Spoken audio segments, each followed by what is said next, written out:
bienvenue dans Papa Parle. Je suis Pierre-Yves Pajot-Sourisseau, j'ai 41 ans et je suis père de 4 loulous. Devenir père, c'est comme une seconde naissance. Tout est remis en question, pour le pire comme pour le meilleur. Ça fait maintenant 9 ans que j'essaye de devenir un meilleur daron, et j'ai constaté qu'en suivant ce chemin, je n'avais pas le choix que de devenir une meilleure personne. Mes enfants, ma femme, surtout ma femme, ma famille me challenge tous les jours, cela peut créer de l'inconfort, mais j'en tire toujours des enseignements, que ce soit pour la vie perso comme professionnelle. Avec ce podcast, je vous partage tout ça, car j'ai constaté une vraie corrélation entre mon évolution de père, de chef d'entreprise, et plus généralement d'homme. J'essaierai de vous transmettre avec le plus de transparence possible mes doutes, mes échecs, mes réussites, pour que vous puissiez en profiter, vous faire gagner du temps, et vous éviter pas mal de déconvenus. Merci d'être avec moi et bienvenue pour l'épisode 50 de Papa Parle. Aujourd'hui, on va essayer de faire un truc un peu plus structuré avec un petit sommaire. Donc on va d'abord parler de l'épisode précédent, de certaines choses qui se sont encore tassées ou évoluées, etc., où je parlais d'un gros coup de stress. Ensuite, on parlera du sujet principal, et là j'ai envie de parler de la bulle des réseaux sociaux, de la perception que ça donne de notre monde aujourd'hui, et qu'est-ce qu'on fait de ça avec nos enfants.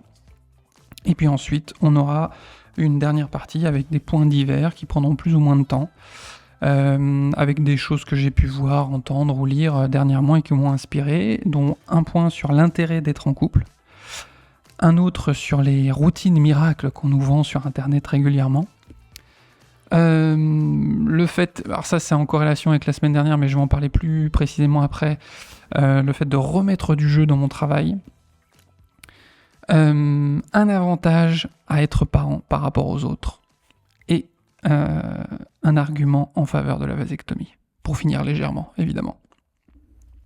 Donc, si on revient sur la semaine dernière, l'épisode précédent où il y avait eu un gros coup de stress vis-à-vis d'un client qui avait, moi je ressentais, avait remis en cause mon travail, etc.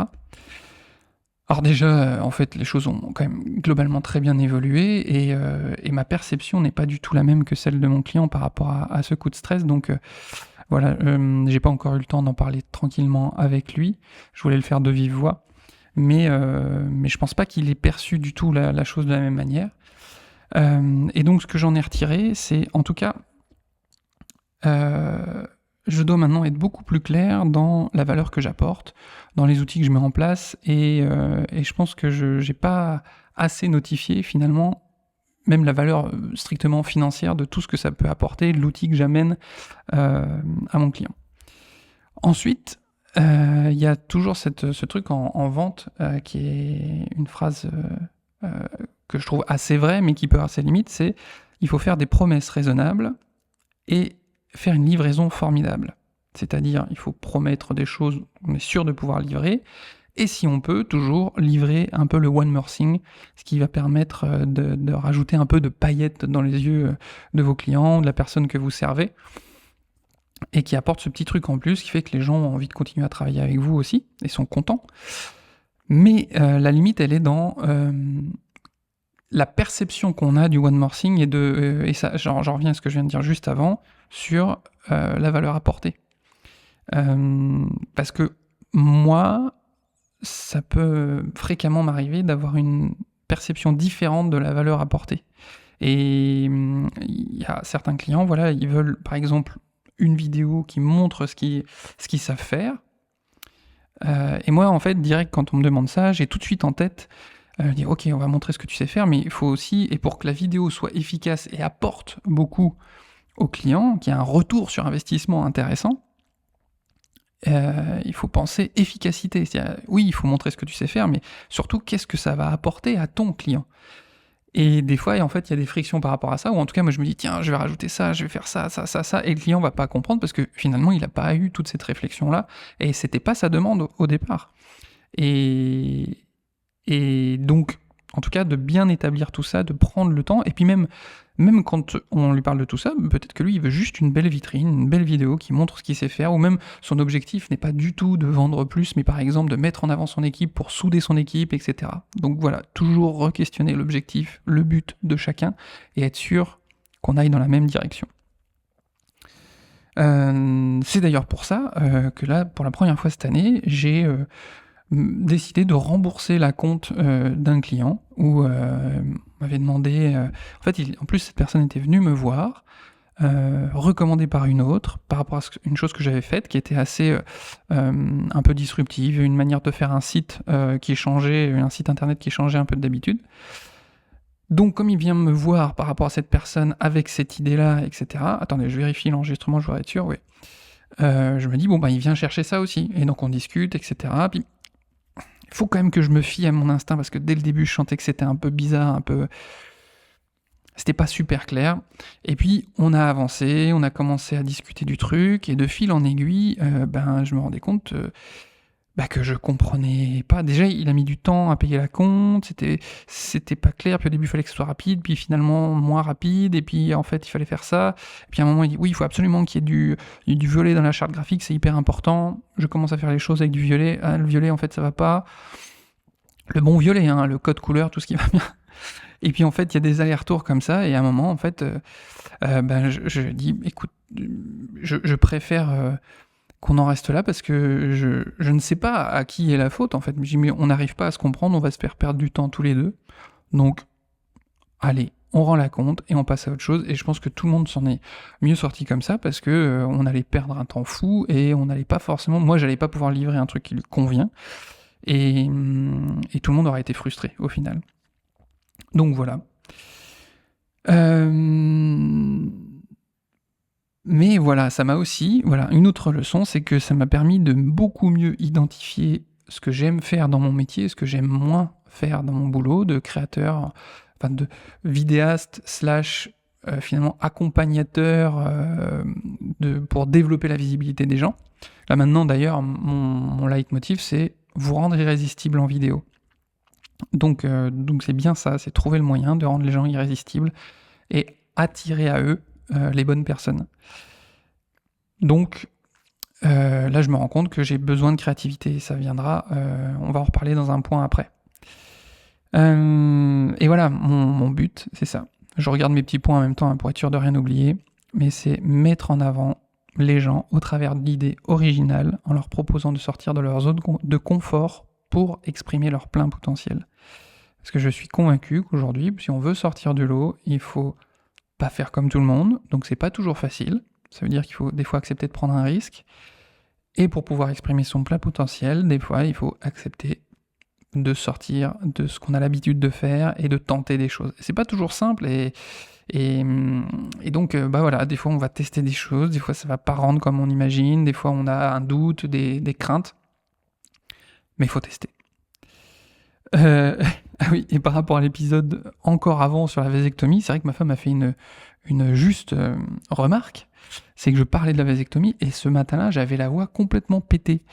Et ça se trouve, personne l'a noté, ou en tout cas les gens sont peut-être inquiétés, mais ce n'est pas à cause de la vasectomie. C'est-à-dire que c'est pas parce que j'ai eu cette opération que d'un seul coup ma puberté s'est complètement annulée. Vous voyez, j'ai retrouvé ma voix, tout va bien. Bref. Et donc on va pouvoir aller sur le sujet principal. Et il m'est venu, à cause d'un sujet qui peut être épineux en ce moment, lié à la politique et les législatives qui se passent en ce moment, et les européennes avant, etc. Et sur le fait qu'on est vraiment, en ce moment, enfermé dans des bulles d'informations. On est noyé d'informations vis-à-vis des réseaux sociaux. Et j'ai une petite théorie par rapport à ça, c'est que avant, on était... même au tout début, par rapport à l'information, on avait les journaux, les choses comme ça, on allait chercher son journal, on choisissait ce qu'on allait lire comme les journaux, etc.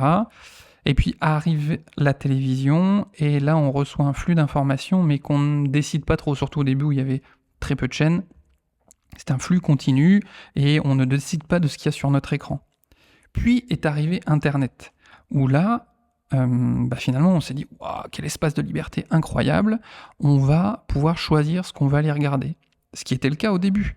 On faisait ses recherches, on allait fouiller, etc. Les early adopters d'Internet ont connu ça. Et puis petit à petit, sont arrivés les réseaux sociaux. Et donc, la télé, on était passif devant l'information. Internet arrivé, on est devenu plus actif. Et les réseaux sociaux sont arrivés, et on est devenu des passifs qui s'ignorent.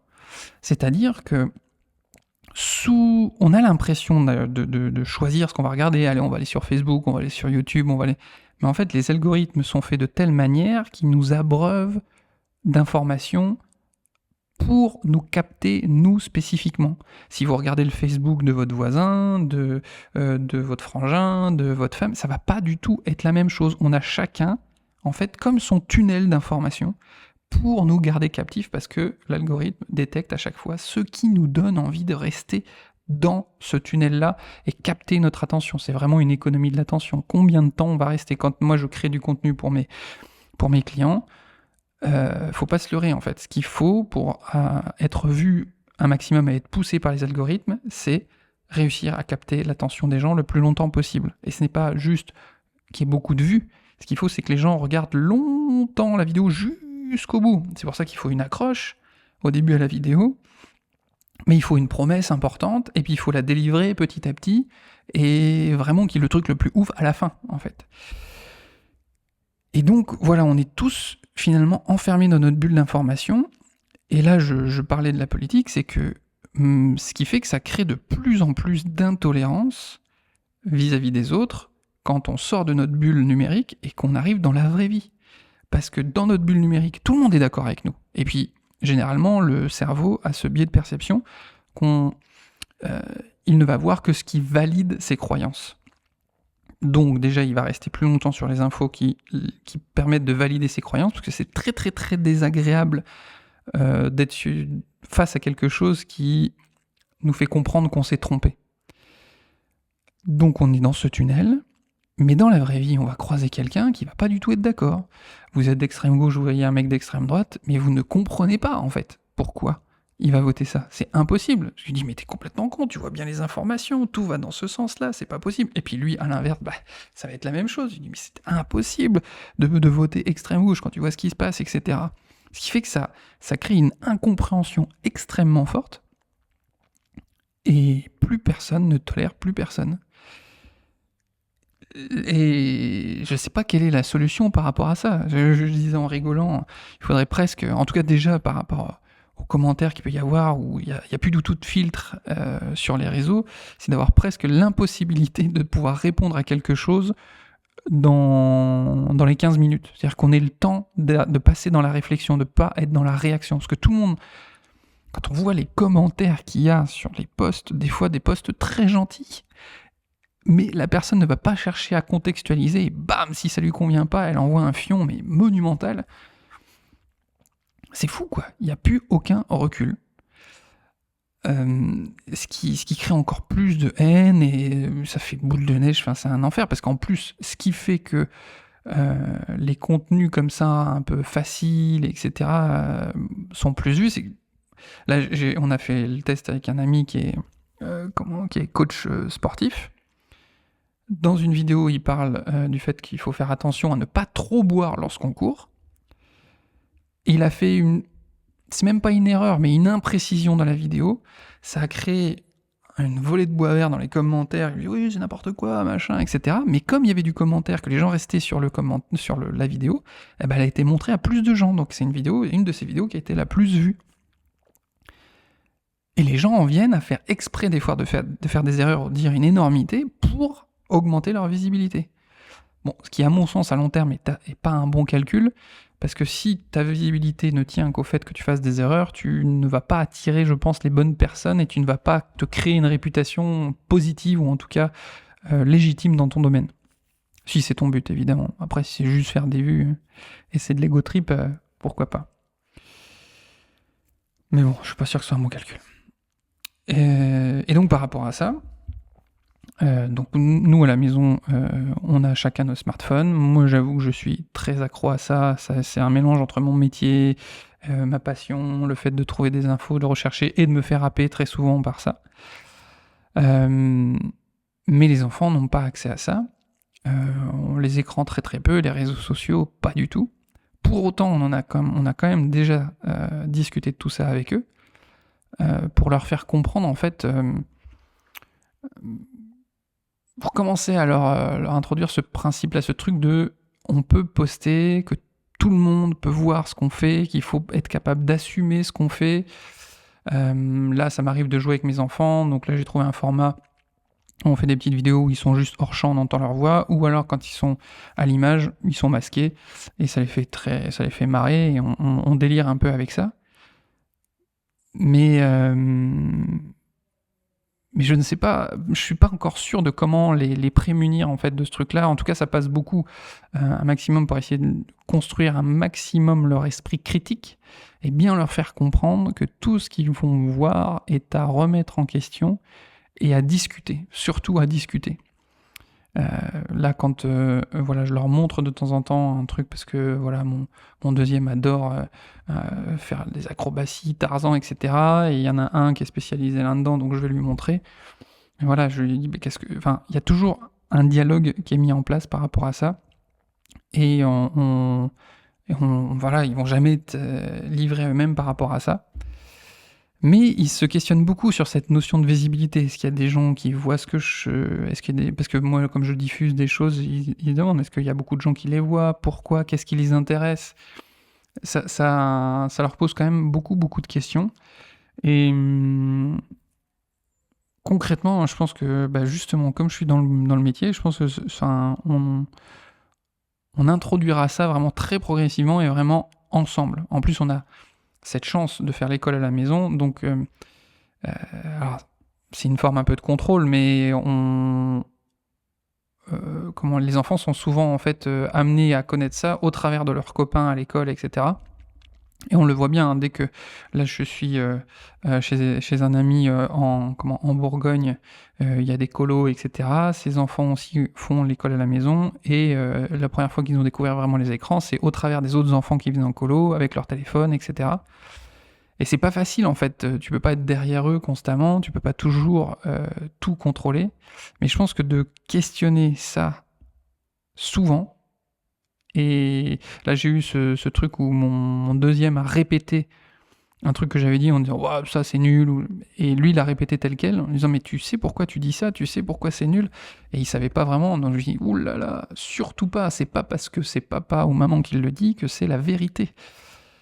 Alors je me tire peut-être une balle dans le pied parce que en faisant ça, c'est qu'ils vont remettre en question souvent ce qu'on va raconter, mais à la limite c'est pas plus mal. Moi ça m'oblige à être très clair et à avoir un discours sans quiproquo en fait vis-à-vis d'eux. Et là j'arrive dans... Là je prends un risque là, parce que j'ai envie de parler un peu de justement de l'aspect politique qui est en ce moment, où c'était Clément Viktorovitch, qui est spécialisé dans la rhétorique et qui parlait du fait que il était assez dépité parce que maintenant dans le discours politique, être factuel ça n'a plus aucun intérêt. Il faut jouer tout le temps sur l'émotionnel. Et il était navré parce qu'il y a eu plusieurs débats où si on prend les faits, a priori c'est plutôt le candidat du RN qui a perdu le débat, mais quand on regarde les statistiques et les sondages, c'est pas du tout le cas, parce que en fait il touche l'émotionnel des gens. Et si... c'est cornélien, parce que peut-on lier les deux? Ce serait l'idéal, c'est-à-dire d'être factuel, et pourtant y mettre quand même un peu d'émotionnel pour que ça touche les gens et puissent aller chercher, écouter ce qui se passe. Enfin, aujourd'hui, un politique qui veut gagner des élections, en fait, faut qu'il fasse dans le pathos, faut qu'il utilise que des arguments qui vont toucher, piquer, un peu comme sur ce qui marche sur les réseaux sociaux, en fait. Et donc, Est-ce que finalement, pour réussir à faire quelque chose de bien, il faut accepter de s'emparer de ces outils-là, en fait, où on va venir toucher l'émotionnel pour après amener sur quelque chose de factuel, de fact-checker, qui soit vrai, etc. J'aimerais tellement, dans les émissions de débat, aujourd'hui on a les moyens, vraiment techniques, avec l'IA, etc., que en direct, tout ce qui soit dit soit fact-checké dans la minute qui suit, quoi. Et qu'on voit affiché vrai, faux, factuel. Point. Et même pour aller plus loin, mon rêve, c'est que finalement, les têtes politiques, on ne les voit jamais, mais vraiment jamais. Qu'il y ait des cohortes de gens spécialisés dans chaque domaine, que les politiques fassent appel à eux, et lors de débats politiques, finalement, on les entende eux. Et les politiques sont à la limite là que pour poser des questions. Et il n'y aurait même pas cette histoire de droite, de gauche, d'extrême, etc. Déjà, vers quoi on veut aller, quel est le but, et factuellement, comment on fait pour l'atteindre. Et exemple, alors là, ça va peut-être piquer, mais si notre objectif est à l'échelle nationale de faire en sorte que les Français vivent bien, et qu'on constate que si on intègre des gens dans le pays, ça fonctionne bien, il y a plus de main-d'œuvre, etc., que c'est factuel, etc., pas de problème. Si on voit que ça amène à plus de difficultés, etc., ça re-questionne le truc. Mais ce qu'il y a, c'est quand on est face aux politiques, ils nous parlent de tout ça, il y en a un qui dit blanc, un qui dit noir, et on n'a aucun moyen aujourd'hui d'être sûr que ce qu'ils disent est vrai. Donc on se retrouve dans une impasse. Et bien souvent, on se laisse emporter plutôt par l'émotionnel et par les peurs qu'on peut avoir. Et comme de toute façon, on a tous, on peut pas passer toute notre journée à fact-checker tout ce qui est dit, parce que malheureusement, il y a je me rappelle plus du nom de cette loi, mais qui explique qu'il faut beaucoup plus de temps, 10 fois plus de temps, pour corriger une connerie qui a été dite. C'est-à-dire que s'il te faut 10 secondes pour dire une énorme connerie, il va te falloir 10 fois plus de temps pour expliquer pourquoi c'est une connerie. Et comme on a un afflux massif de conneries tout le temps, on est piégé, on sait pas comment faire. Et pareil, quand on est face à nos enfants, qu'il y a une énorme connerie qui a été dite, ça prend du temps, quoi. Il faut du temps pour bien expliquer tout à son enfant.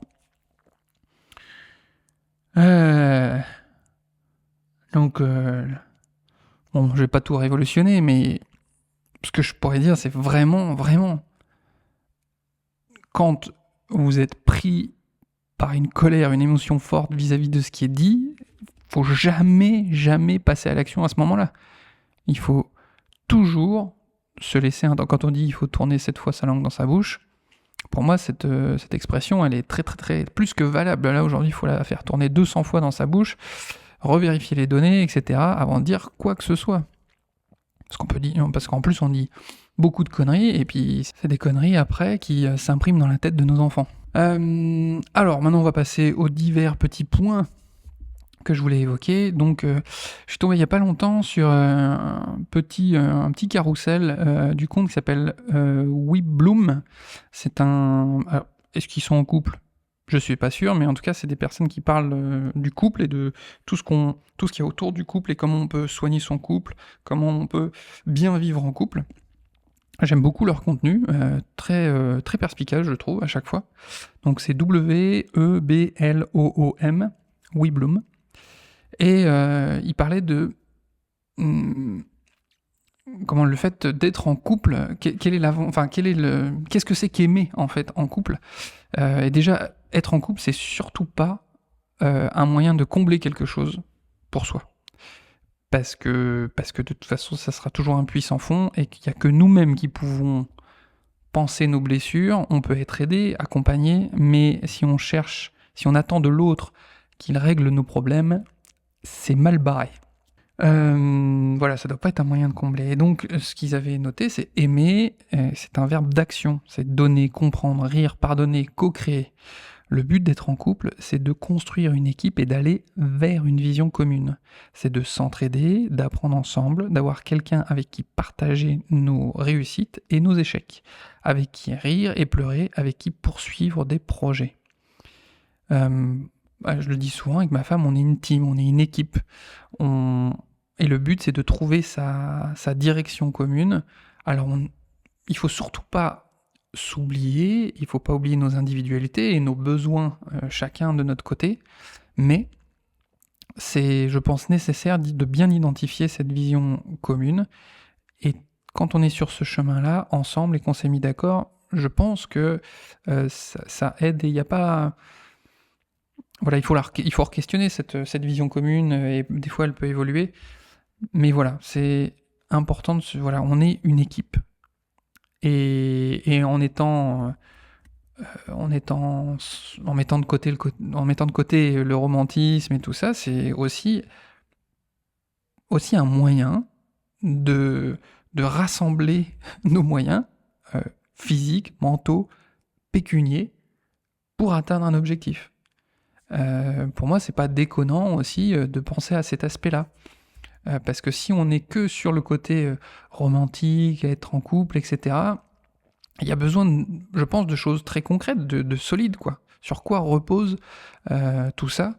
Et s'il y a des difficultés financières, si y en a un qui est pas bien, enfin, physiquement, qui est malade, le fait d'être à deux, c'est un vrai atout, un vrai avantage, un truc incroyable. Et je vois malheureusement des fois, le couple est vécu comme un boulet. Et l'autre, on a l'impression de traîner l'autre, alors que normalement, on devrait pousser l'autre. Donc effectivement, ça veut dire parfois des compromis, mais voilà, pour moi, aimer sincèrement, fondamentalement quelqu'un, c'est lui permettre d'être ce qu'il est pleinement, totalement, et c'est pas demander à l'autre de s'adapter à nous. On peut lui demander ce dont on a besoin, il faut pas hésiter à être clair dans ce qu'on ressent, etc. Mais voilà, c'est qu'est-ce que je peux faire pour que la personne avec qui je suis puisse exprimer son plein potentiel. Bon, après, c'est un peu ma marotte, hein, ça revient, parce que je le fais aussi pour mes clients, etc. Mais c'est ça, quoi. Qu'est-ce qui va lui permettre d'exprimer son plein potentiel ? Quand on est en équipe, si on veut gagner le match, faut permettre à chacun de ses coéquipiers d'exprimer leur meilleur, où sont leurs forces. Et c'est ça, c'est aussi, ça on le retrouve dans le pro et dans le perso, identifier quelles sont nos faiblesses, nos compétences et nos forces. Et je différencie bien les compétences des forces. Les compétences, c'est quelque chose qui a été acquis, qu'on sait bien faire, mais qui nous demande quand même une certaine énergie. Et nos forces, c'est des choses qu'on peut faire facilement parce que c'est intuitif, c'est presque en nous, et même limite, ça nous donne de l'énergie. Et quand on arrive à être complémentaire sur nos forces, voilà, c'est banger, après tu peux tout défoncer, quoi. Donc ça, c'est cool. Petit point aussi sur ce qu'on peut voir beaucoup sur les réseaux, beaucoup chez les entrepreneurs, etc. Les routines, alors les routines matinales, évidemment, puis aussi les routines sur la journée, et on voit des trucs, mais pour moi, c'est en dehors de toute réalité, quoi. Les mecs, je me lève à telle heure, je fais ça, et là, bam, bam, bam. C'est-à-dire qu'en fait, c'est des robots. C'est marrant, on dit, ouais, l'IA va nous remplacer, mais on devient des IA, en fait. On devient des robots, et il n'y a plus de folie. Et ça va rebondir avec un truc que je voulais parler de l'avantage d'être parent. Mais là, je vois par exemple sur LinkedIn, qui poste beaucoup là-dessus sur mon emploi du temps, c'est Hugo Benz, B-E-N-T-Z, et il partage même son emploi du temps et comment il fait. Je dis, mais parce que il y a ceux qui sont pas parents. Alors là, de toute façon, c'est mort, hein. Le fait de effectivement, là, il y a un déséquilibre. Quand t'as des enfants, t'as forcément des choses qui se rajoutent en plus. et avec des énormes aléatoires qui font qu'avoir un planning vraiment tout le temps cadré, c'est quand même un peu technique. Mais même les entrepreneurs qui ont des enfants, quand je regarde le planning, je me dis, mais en fait, ils passent combien de temps avec leur enfant, et là, on voit dans le planning du Gubbons, amener ma fille à l'école, aller chercher ma fille à l'école, l'amener au sport, et finalement, les temps qui passent avec elle, c'est des temps pour des convoyages, mais il n'y a pas de... Enfin, c'est chelou, en fait. Donc là, les journées qui présentent, souvent, pour moi, c'est pas réaliste du tout. Et même si on prévoit des moments tampons, en fait, nos enfants, ils vont avoir besoin de ces moments tampons, pas au moment où nous, on les a prévus. Donc bon, je pense qu'il faut... Puis ça crée vachement de stress, en fait, pour beaucoup, en se disant, j'arrive pas à faire ça, faut être un super parent, un super chef d'entreprise, un super homme, femme, foyer, et au bout d'un moment, on pète un câble, quoi. C'est normal, et puis en plus, le cerveau a besoin de temps de rien, ou de temps non optimisé, pour que lui, il s'optimise. Ceux qui ont eu Windows à une époque, vous vous rappelez du truc où il fallait défragmenter son disque dur, c'est-à-dire qu'on a mis tellement d'informations qu'elles sont mises un peu partout, et de temps en temps, il faut un temps où on le laisse tranquille, et le cerveau reprend un peu tout, remet ça aux bons endroits, refait des liens, etc. Mais ça peut se faire que sur les moments où on bulle, où on fait rien de spécial. Voilà. Et donc j'en arrive à l'avantage d'être parent. Donc effectivement, ça crée beaucoup d'aléas, mais là je fais même une combinaison de deux trucs, c'est-à-dire que je vais parler des réseaux sociaux et de ce problème de routine, etc. Les réseaux sociaux et tout ce truc-là fait qu'on a toujours accès très très proche de nous à des shoots de dopamine. Les shoots de dopamine, notre cerveau le recherche tout le temps. C'est aussi quand on veut du sucre, quand une clope, tous ces trucs-là. Aujourd'hui, on est dans une société quand même ultra confortable où on peut avoir accès à ça tout le temps facilement. C'est comme une drogue pour notre cerveau. Ce qui fait que j'ai l'impression qu'on devient de plus en plus intolérant à la moindre friction. Que le moindre truc chiant, relou, on ne le supporte plus et on ne le dépasse plus. Et après, ce sera l'occasion peut-être d'en reparler une autre fois, mais la seule manière d'aller plus loin et de faire des choses dont on va être content, c'est des fois d'aller plus loin, d'aller au-delà du moment désagréable. Quand on crée quelque chose, moi je suis assez comme ça, j'adore ce moment de création, d'imaginer le truc, j'adore le moment où on le termine, c'est génial, mais le moment où on le fait, vraiment, des fois c'est très très très très chiant, quoi.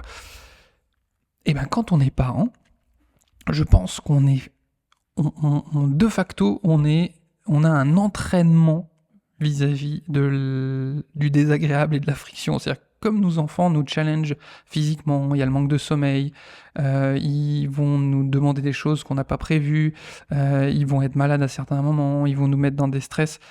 C'est pas de leur faute, mais en tout cas, ça va créer des aléas énormes.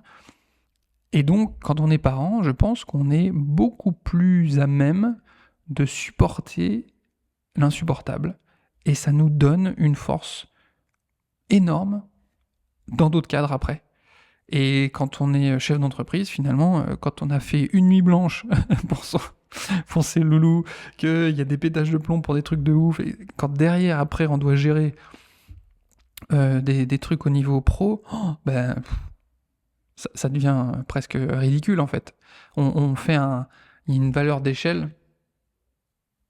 Voilà. Après, je sais pas où chacun met sa priorité, mais voilà, mes enfants, ma famille sont une priorité très très très haute. J'ai envie de réussir professionnellement, mais le fait d'être parent, je pense, c'est un méga entraînement à la contrainte. Et derrière, on est beaucoup plus résistant et on arrive beaucoup plus facilement à aller au bout d'un projet.